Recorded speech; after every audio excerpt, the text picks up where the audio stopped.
하나님 말씀 보겠습니다. 하나님 말씀은 사무엘상 17장 31절부터 40절까지 교독하겠습니다.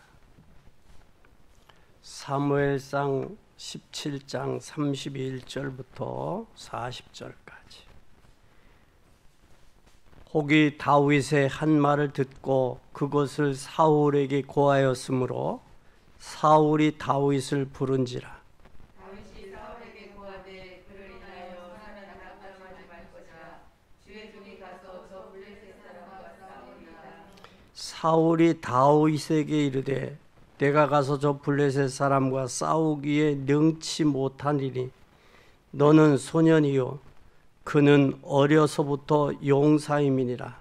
다윗이 사울에게 고하되 주의 종이 아비야를 칠 때에 사자가 공려와서 양떼를 새를 굽히면 내가 따라가서 그것을 치고 그 입에서 새끼를 건져내었고 그것이 일어나 나를 해하고자 하면 내가 그 수염을 잡고 그것을 쳐 죽였나이다. 주의 종이 사자와 공격했은즉 사실은 하나님의 군대를 모욕한 이 할례 없는 블레셋 사람이리까.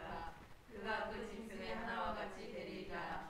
또 가로되 여호와께서 나를 사자의 발톱과 곰의 발톱에서 건져내셨은즉 나를 이 블레셋 사람의 손에서도 건져내시리다.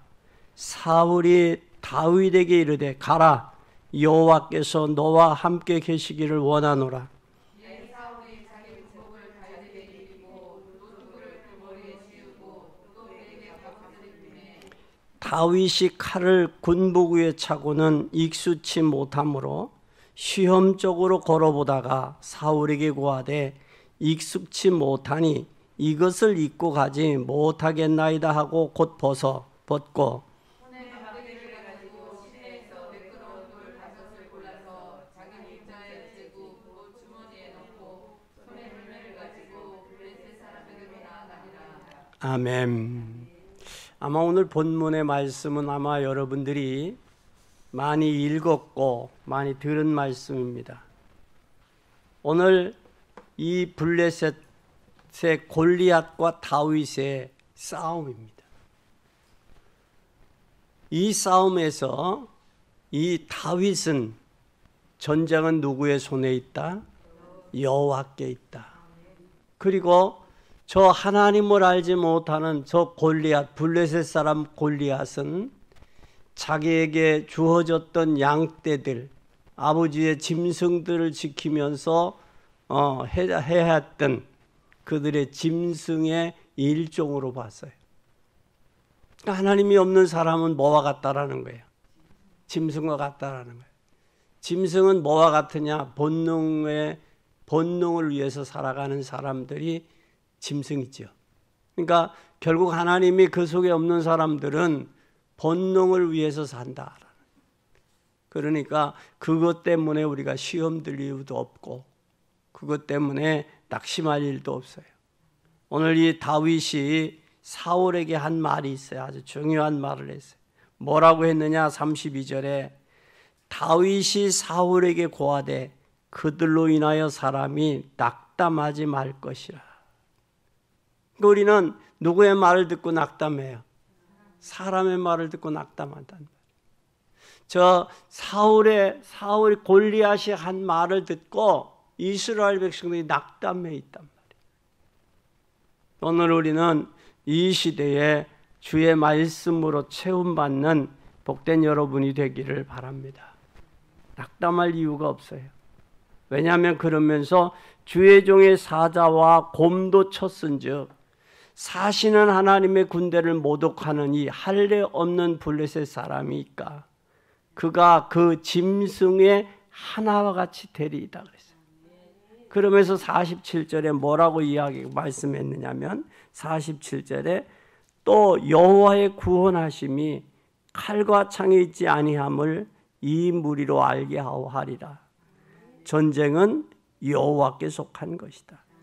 즉 그가 너희를 우리 손에 붙이시리라. 이 확신이 있었어요. 아프리카에서 가장 어려울 때 선교한 사람이 많이 있었지만 그 중에 아프리카 선교사인 리빙스톤이라는 사람이 있어요. 그래서 리빙스톤이 가족들이 선교하다가 죽을 만큼 어려웠어요. 그리고 부인은 사모님은 병이 들어서 죽고 자신도 결국 병들어 죽게 되어서 잠시 어디로 영국으로 돌아갔을 때 휴가 갔을 때 영국에서 노예에서 결정을 하기를 이제 나이도 많이 먹고 그동안 수고도 많이 했으니 이제는 쉬는 것이 어떻겠냐. 노예에서 평안히 모실 테이니 지방에서 평안히 모실 테이니 가지 마라. 그러니까 리빙스턴이 뭐라고 말을 했느냐면 너무 어려운 지역이기 때문에 그 지역을 모르는 사람이 가면 100% 죽게 되어 있습니다. 그러니 저는 그 지역을 알고 그러니 제가 가겠습니다 하고 돌아갔어요. 돌아가서 어느 정도 이 리빙스턴이 기도를 했느냐면 하루는 폭포수 아래서 기도를 하는데 어느 정도 했느냐, 하나님 앞에 그 아프리카의 선교를 위해서 기도한 거예요. 기도하는데 어떤 모습으로 기도했는데 기도한 그 모습 그대로 죽었어요. 기도하면서. 즉 이 리빙스턴의 마음에 이 아프리카인들이 뭐가 됐어요? 한이 된 거야. 그러니까 기도한 그 모습, 기도하는 그 모습 그대로 돌아가셨어요. 우리도 진정 이런 시대에 우리는 기도 중에서 죽음이 와 죽음을 앉아서 기도하다가 죽었는데 우리가 얼마나 간절히 기도했기에 기도하는 모습으로 죽으셨나. 예수님도 십자가 앞에 놓고 기도하실 때 뭐가 됐다? 땀방울이 핏방울과 같았다. 오늘 우리는 이 시대에 하나님의 역사를 볼 수 있는 복된 여러분이 되기를 바랍니다. 가정 문제에 대해서 이해했던 요셉은 그 가정의 환경의 문제들이 자기를 하나님 앞에 계획이 있었다라. 하나님이 앞서 행하셨다. 또 모세를 통해서 모세는 이스라엘 백성을 애굽에서 이끌어내는 중추적인 역할을 했습니다. 그가 해외를 나갔든 안 나갔든 중요한 게 아니라 하나님이 그를 쓰신다라는 사실이에요. 또 기도하는 중에 기도를 계속할 때 기도 속에서 뭘 알게 됐느냐? 하나님의 계획을 알게 되죠. 하나님의 계획을 한 사람이 누구냐? 한나, 사무엘이. 자기 하나의 자녀가 없는 것을 향해서 기도했지만 결국은 시대의 나실인의 비밀을 깨닫고 하나님이 자녀를 주시면 나실인으로 하나님 앞에 드리겠습니다. 자기 개인의 기도를 깨닫고 개인의 기도를 하다가 하나님의 계획을 발견하고 사무엘도 어려서부터 하나님 말씀 앞에서 떠나지 아니하고 말씀으로 하나님의 음성을 듣고 앞으로 이스라엘 백성들이 되어질 일들을 말씀합니다. 그래서 이 사무엘이 사는 날 동안 전쟁이 그쳤다. 또 사무엘이 한 말은 한마디도 땅에 떨어지지 아니했다. 그것이 다 뭐냐? 기도하는 사람. 기도하는 사람. 기도의 비밀을 아는 사람. 그 사람을 통해서 하나님이 역사하셨다는 사실이에요. 또 뿐만 아니라 기도응답 받기 위해서 붙잡아야 할 단어가 있어요. 그게 뭐냐? 한으로 삼아야 돼. 한으로. 이 한으로 삼은 사람이 바로 누구냐? 다윗이에요. 다윗. 많은 일을 하기 전에 엄청난 헌신도 하지만 헌신도 하기 전에 우리가 기도응답 받으려면 언약적 한으로 잡아야 돼. 한으로 붙잡으면 하나님이 반드시 뭐 하신다? 역사하신다. 그래서 오늘 다윗은 언약의 한을 가진 다윗이라고 말씀의 제목을 잡았습니다. 리빙스턴이 아프리카 선교를 위해 한을 품고 기도하다가 순교하신 것처럼 우리도 이 시대를 보면서 하나님 앞에 한을 품고 언약 잡고 하나님의 약속을 붙잡고 하늘 품는, 그리고 기도하는 복된 여러분이 되시기를 예수님의 이름으로 축원합니다. 첫째, 언약적인 하늘 붙잡아야 돼. 이 언약이 뭐냐? 하나님의 약속입니다. 하나님의 약속을 붙들어야 돼. 주 예수를 믿으라, 그리하면 너와 내 집이 뭐하리라? 구원을 얻으리라 그랬으니 그 언약, 그 약속을 하늘로 붙잡아야 돼. 하늘로 붙잡고 기도할 때 하나님께서 여러분의 가정의 구원의 역사와 하나님의 축복의 역사가 임하는 줄 믿습니다. 우리는 언약의 하늘 붙잡은 사람은 생각의 차이, 수준의 차이는 나겠지만, 그러나 시대의 다윗이 언약적인 하늘 깨달았어요. 하늘 깨달은 사람은 올바른 생각만 해도 하나님이 뭘 주신다? 응답을 주셔요. 응답 주셔요. 올바른 생각보다 더 깊이 들어가는 게 뭐냐? 한이에요, 한. 하나님의 생각보다 깊이 들어간 한을 품고 기도할 수 있기를 바랍니다. 또 뿐만 아니라 틀린 한이나 복음이 아닌 한을 가지고 있는 사람들은 많아요. 그런데 그 사람들은 반드시 문제와 위험이 따라와요. 이 한이라는 것은 어떻게 보면 맺힌 거. 상처가 될 수도 있지만 복음 증거의 한을 품는 귀한 여러분이 되기를 바랍니다. 다윗이 이 언약의 한을 가졌기에 그걸 많은 사람들이 낙심하고 두려워하고 있는데 골리앗을 뭘로 봤어요? 자기가 여태까지 자기 아버지가 맡겨줬던 양떼들, 짐승들을 키우는 중에 짐승을 해하러 왔던 사자와 늑대, 하나의 짐승으로 본 거예요. 그리고 전쟁은 누구에게 있느냐? 하나님께 속했다는 사실. 그러니 여태까지 내가 해했던 저 짐승들과 다를 바 없이 본 거예요. 하나님을 모독하는. 그리고 그의 마음에 하나님을 모독할 뿐만 아니라 하나님을 알지 못하니까 두려웠고 떨고 낙심하는 저들에게 하나님이 이스라엘의 하나님이 되심을 내가 알게 하리라. 알게 하리라. 우리가 하나님을 모독하고 교회를 증오하고 또한 하나님을 괄세하는 이 시대에 하나님이 살아계심을 저와 여러분을 통해서, 우리 교회를 통해서 나타나야 돼요. 그래야 많은 사람들이 하나님 앞에 돌아오게 돼 있어요. 오늘 이 사실이 여러분들에게 발견되어지기를 예수님의 이름으로 축원합니다. 그럼 두 번째, 다윗은 어떤 언약의 한을 가졌느냐? 다윗은 자기의 세상의 질이나 자기 유익에 눈먼 자들로 가득한 게 세상이에요. 그런데 다윗은 정말로 하나님을 바라보는 자가 없구나, 그걸 깨달은 거예요. 모두가 세상의 자리와 자기 유익으로 눈이 멀어서 그들로 가득 차 있지만, 그러나 하나님을 바라보는 자 없구나. 전쟁도 하나님께 속했다라는 사실을 바라보는 자가 없구나. 하나님을 바라보았더라면 하나님의 모든 전쟁도 하나님께 속했다는 사실을 알 터인데, 인생의 모든 것이 주권이 하나님께 속했다는 사실을 알 터인데 그걸 아는 자가 없구나.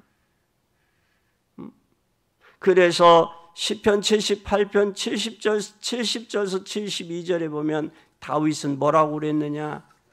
다윗은 두 가지를 겸비했어요. 그게 바로 뭐냐?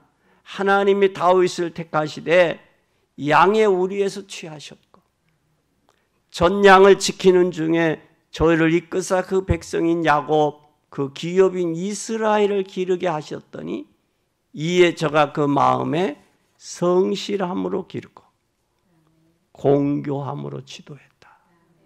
다윗에게 하나님께서 무엇을 주셨다? 믿음과 실력을 주셨다. 영적인 부분을 알고 육신적인 부분을 알았다. 그리고 전쟁은 누구에게 속했는지 그 원인을 알았다는 거예요.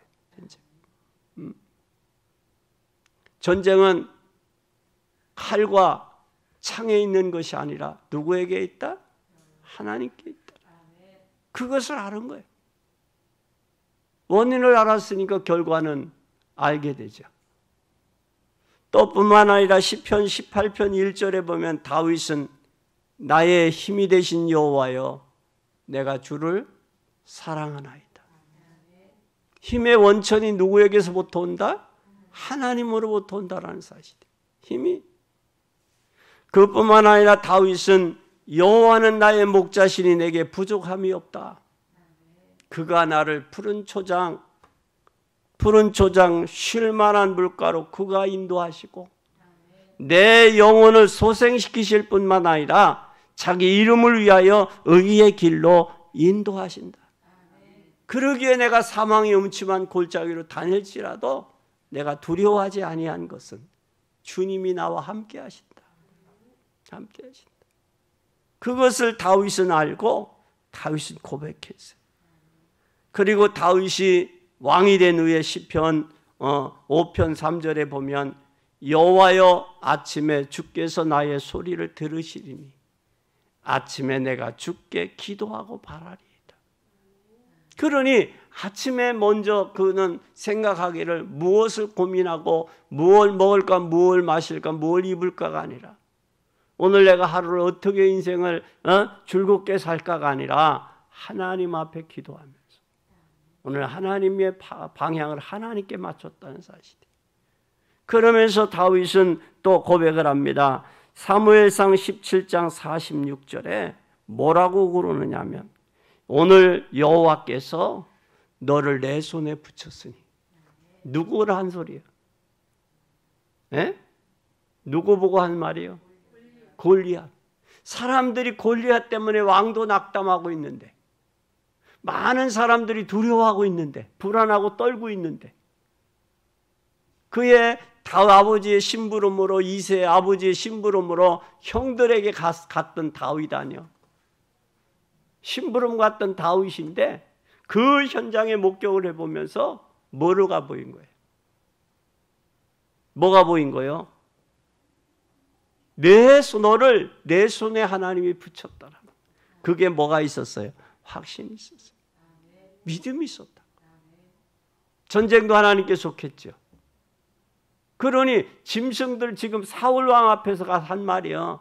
여태까지 짐승들을 내가 아버지가 맡겨진 양떼들을 지킬 때 많은 짐승들이 늑대와 이리들이 왔습니다. 그를 내가 이겼습니다. 그러니 저 골리앗도 내가 여태까지 이기고 찢기고 내 양떼들을 아버지의 양떼들을 지켰는데 저도 그와 하나님이다. 그렇게 같이 동급으로 본 거예요. 동급으로.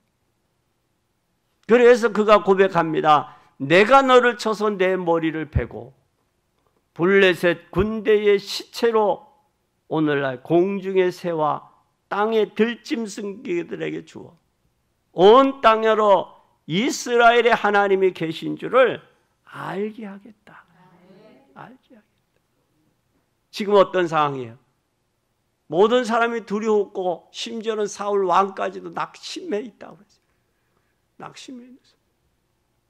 안 된다. 할 수 없다.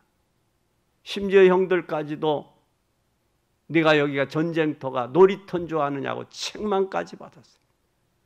그런데 다윗이 보는 형들이 보는 모습, 사울 왕이 보는 모습과 다윗이 봤던 모습이 달랐어요. 전쟁은 하나님께 속했다. 하나님이 없어 하나님을 모독하는 저 골리앗은 여적까지 양떼들을 지키면서 구했던 늑대와 이리의 하나로 같은 종으로 본 거예요. 그럼 우리는 두려워할 이유가 없죠. 하나님의 하나님 되심을 나타내겠다. 하나님이 나와 함께 계시고 이스라엘의 하나님이 되심을 보여주겠다. 여러분, 사울 왕이 이 소리를 들었을 때 얼마나 간담이 서늘했을까? 마음이 얼마나 뜨끔했겠어. 그러니까 너는 나는 어른이고 너는 뭐라고 그랬어요? 소년이라 네가 능히 감당하겠냐? 안 된다 그러잖아. 그러면서 자기가 입었던 갑옷과 자기가 가지고 있던 칼과 창을 주는 거예요. 근데 다윗에게 어울려요, 안 어울려요? 안 어울려요. 우리는 하나님이 여러분에게 준 재능이 있어요. 그 달란트가 있어요. 그걸 주님을 위해서 사용할 때 주님의 영광, 주님의 역사가 나타나는 거예요. 하나님이 나에게 주신 달란트가 뭔가 이걸 기도 속에서 발견해야 돼. 그 사람은 행복한 사람이에요. 그걸 발견하지 못했다. 그 사람은 아직은 기도 속에 더 깊이 들어가서 발견해야 될 줄 믿습니다. 그래서 우리는 반드시 하나님이 살아계심을 증거하겠다. 살아계심. 하나님이 살아계시면 모독할 수 없죠. 하나님이 살아계심을 안다면 교회를 비난할 수가 없죠. 하나님이 살아계심을 안다면 핍박할 수 없죠. 하나님이 살아계심을 알지 못하니까 교회를 모독하고 교회를 핍박하고 또 하나님을 믿는 자녀들을 그러겠죠. 여러분, 우리는 하나님의 살아계심을 나타내 보이는 복된 여러분이 되기를 바랍니다. 두 번째, 그러면 우리는 똑똑한 자, 정확한 자, 학자들이 많이 있지만 국가의 멸망을 안타까워하는 자가 없는 거예요. 그때 많은 군인들이 있었어요. 똑똑한 사람들도 있었어요. 그리고 거기에 정확한 사람도 있었어요. 군인도 있었어요. 이스라엘의 군인도 있었다고. 그런데 뭐가 없었어요? 멸망을 안타까워하는 자가 없는 거예요. 그러면 지금 다윗은 어떻게 돼요? 골리앗과 싸울 때 어떻게 돼야 돼? 자기가 저 골리앗을 못 꺾으면 자기가 죽는 거예요. 자기가 죽는 줄 알면서도 강한 거예요. 죽는 줄 알면서도. 왜? 지금 나라가 저 골리앗으로 인하여 블레셋이 이기면 내 가족이나 자기가 그 사랑하는 아버지의 양떼들을 지켰던 양떼들이나 나의 누나나 언니, 동생들까지도 다 저들에게 뭐한다? 짓밟힌다는 사실이에요. 저들이 블레셋이 시키는 대로 할 수밖에 없는, 다시 말하면 자유를 잃은, 그리고 저들에게 억압을 받아야 되는, 그것을 뭘 여겼느냐? 가슴 아프게 여기고 한으로 여겼던 거예요. 한으로. 그래서 그는 블레셋의 공격과 골리앗과의 싸움에서 겁을 내서 벌벌 떨어야고 있어야 되지만 나라의 멸망에 대한 한이 없었어요. 그래서 그가 고백하기를 전쟁은 누구에게 속했다? 하나님께 있다. 그걸 발견한 거예요. 전쟁은 하나님께 있다. 그리고 이때 다윗이 용기 내었어요. 이때 용기는 만용이 아니에요. 여러분, 만용과 모험은 다르지요. 분명히 언약의 하늘 가지세요. 하늘 가지면서 누구 앞에 섰어요? 골리앗 앞에 섰고. 골리앗 앞에 서서 뭐라고 그래요? 전쟁은 칼과 창의 그거의 승리가 아니라 승리는 누구에게 있다? 하나님께 있다. 그것을 고백한 거예요. 그것을.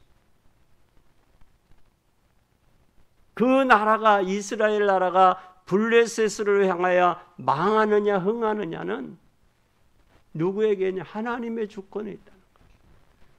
그게 어려서부터 다윗은 이 하나님의 주권을 인정하는 신앙이 있었기 때문에 그가 왕이 돼서도 또 그가 노년에도 그런 고백을 할 수 있는 거예요. 어느 날 갑자기 나이가 먹어서 철이 나서 그 고백을 하는 게 아니라 다윗의 신앙의 중심에 하나님을 향하는 게 있었기 때문에 그 고백이 나오는 거예요. 주권은 하나님의 주권을 인정하는 신앙. 그리고 자기가 다윗이 골리앗 앞에서 지면 얼마나 더 큰 망신이요, 더 조롱거리가 되잖아요. 그런데 전쟁은 하나님께 있다. 그리고 승리는 칼과 창에 있는 게 아니다. 칼과 창에 있는 게 아니다. 이것을 좀 우리가 깨달아야 돼요.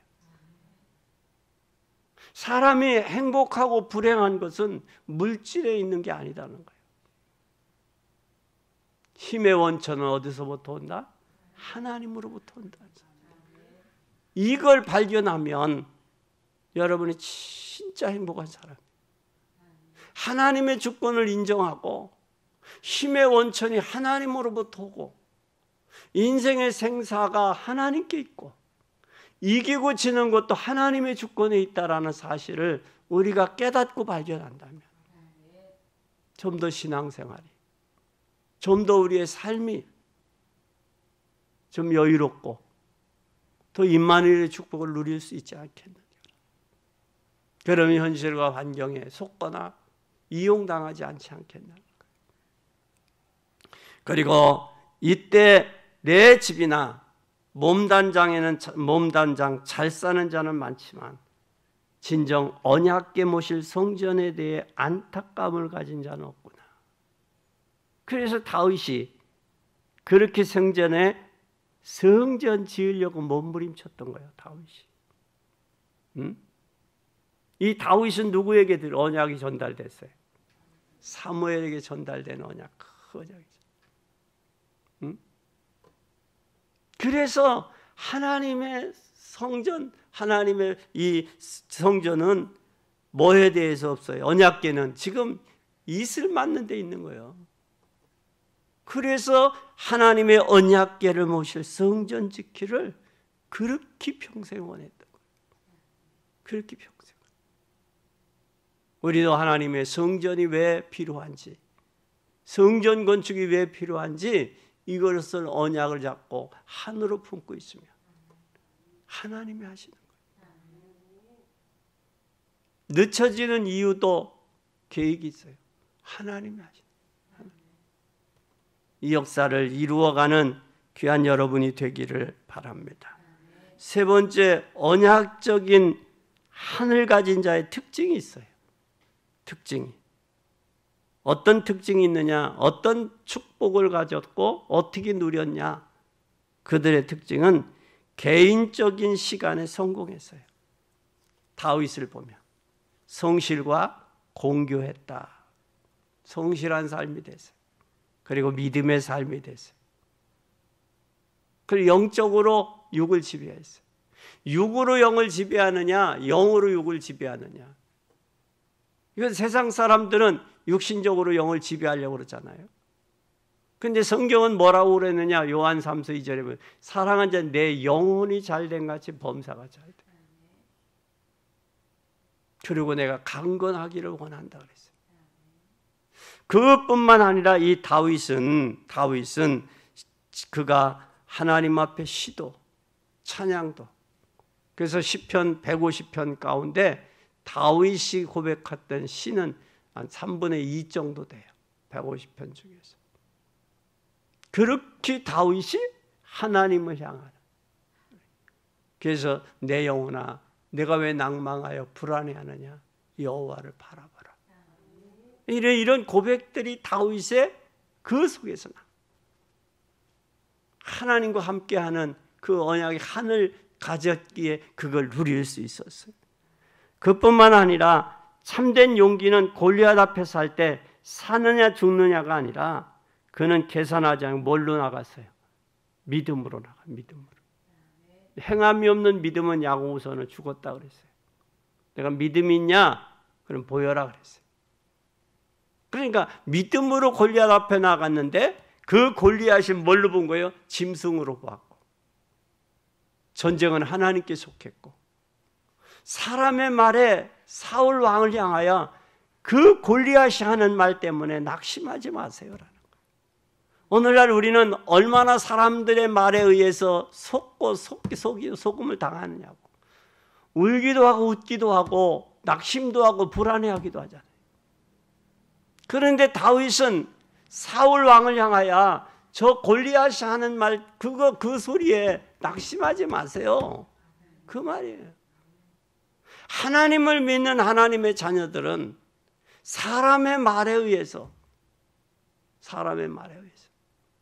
사람이 무심결에 던진 그 말에 의해서 낙심할 이유가 없어요. 불안해할 이유도 없다.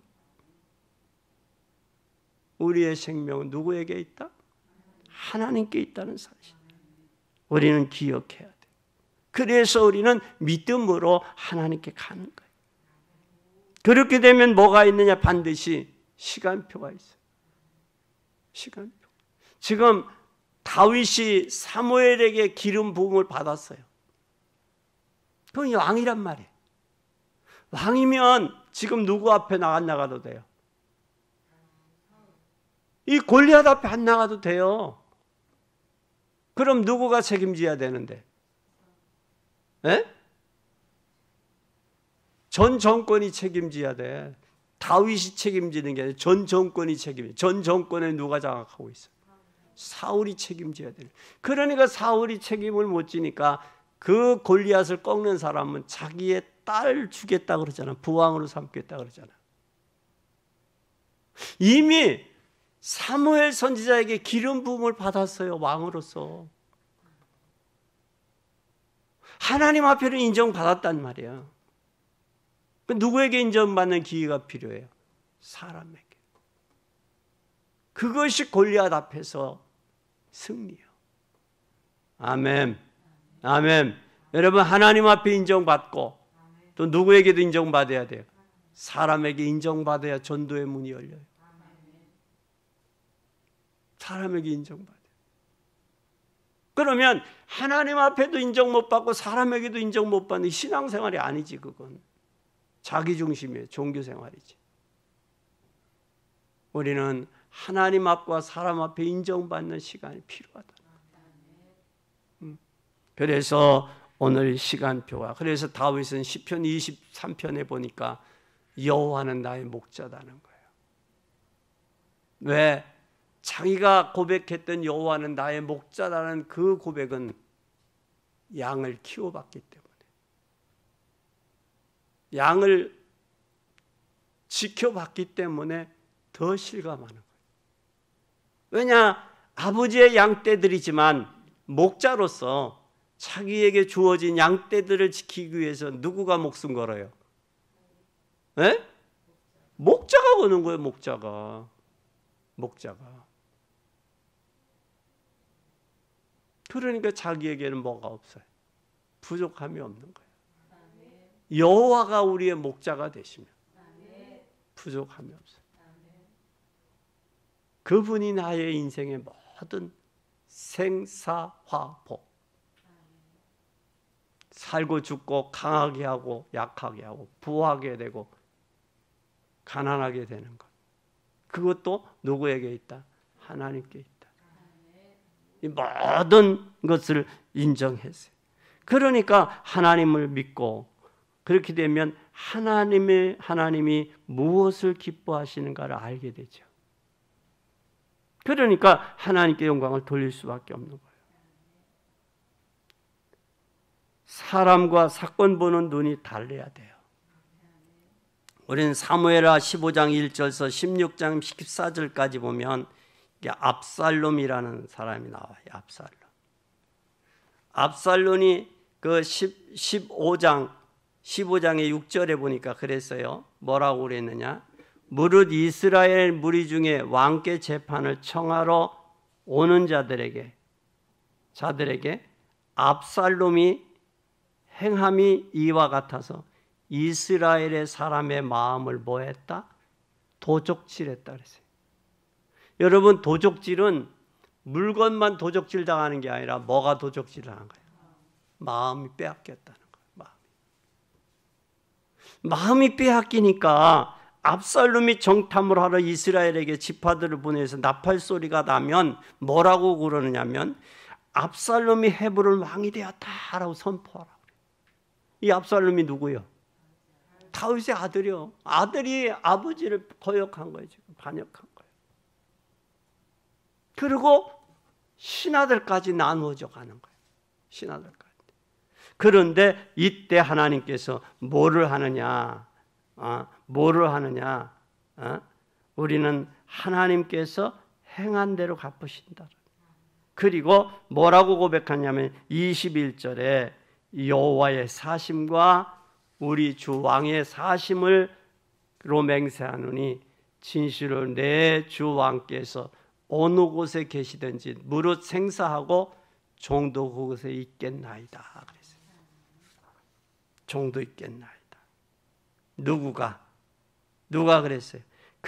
그렇게 방황하고 나누어진 가운데서도 여호와의 사심과 왕의 사심을 가르쳐서 맹세하는 진실로 내 주 왕에게 어느 곳에 계시든지 무릇 사생하고 종도 그곳에 있겠나이다. 그러니까 이때 다윗 왕이 압살롬을 위해서 고난당할 때 뭘 발견했어요? 신하 진짜 참 신하냐? 거짓된 신하냐?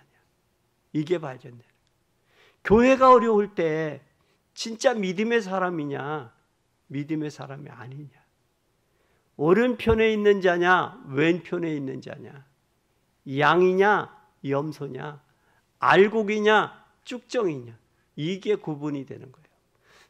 그냥 신자냐? 제자냐? 교회가 어려울 때 그게 발견되는 거예요. 그게. 여러분 풍랑이 일어나면 선장에 뭐라 한다고 그래요? 기술을 안다고 그러잖아요. 그와 마찬가지듯이 풍랑 불고 어려울 때 알 수 있는 것. 그뿐만 아니라 세 번째 보면 이 시므이 사건이 나오잖아요. 세 번째 결론입니다. 우리는 보면 뭘 가져야 되겠느냐? 전도의 한을 가져야 돼요. 지금 우리나라가 유교를 걷고 전 세계에서 몇째 안 가는 경제 대국과 군사 대국으로 많이 발전했어요. 그런데 중요한 것은 뭐냐? 우리가 무능하고 하나님이 없으면 당할 수밖에 없어요. 그런데 여러분 우리가 잘 보세요. 공산당 레닌도 70년 만에 하나님이 없다라고 하는 레닌도 70년 안에 문 닫았어요. 러시아의 레닌의 동상, 거기에서 동상이 내려왔어요.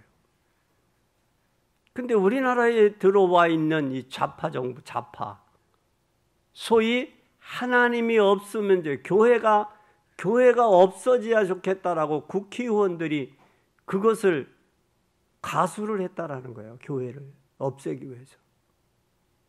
그것을 우리가 국회의원들로 믿을 수 있느냐? 그들이 하는 정책이나 그의 모든 것들을.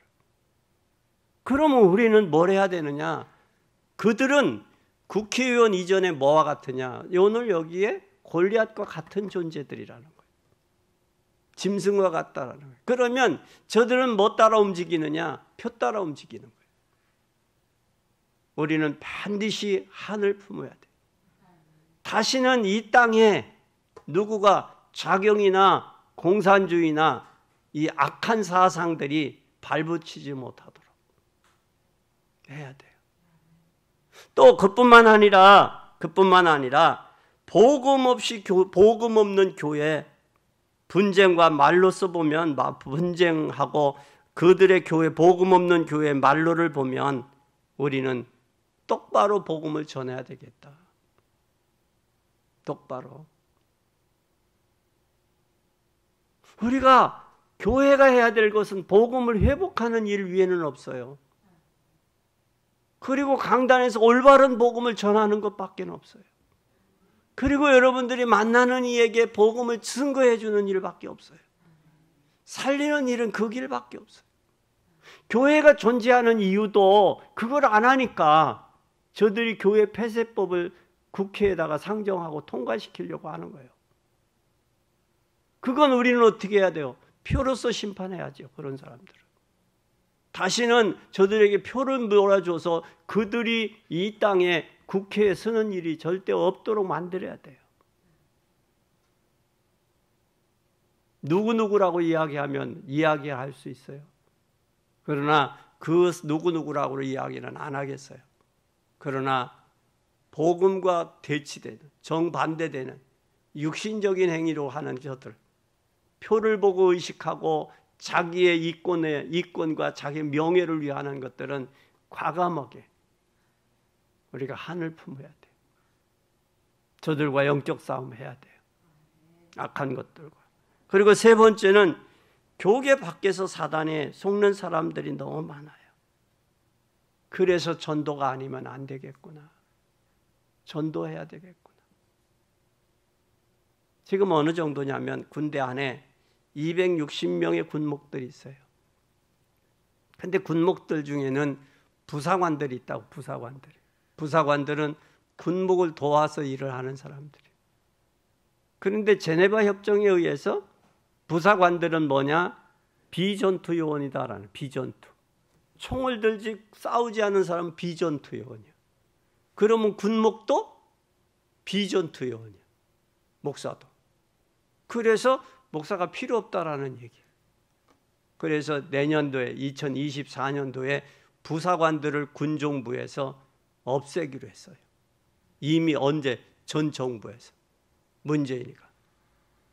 그렇게 해놓은 이것을 다시 돌려놓는 작업들을 해야 되는데 이 작업을 할 수 있도록 은혜 가운데 잘 될 수 있도록 기도해야 돼요. 기도해야 됩니다.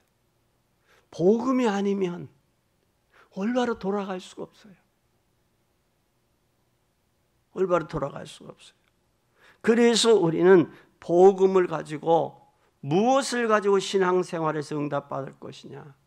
우리는 이 언약의 한을 잡고 복음을 위해서 다윗이 받은 응답을 우리 중앙교회 성도들, 우리 식구들이 받는 복된 여러분이 되기를 예수님의 이름으로 간절히 축원합니다.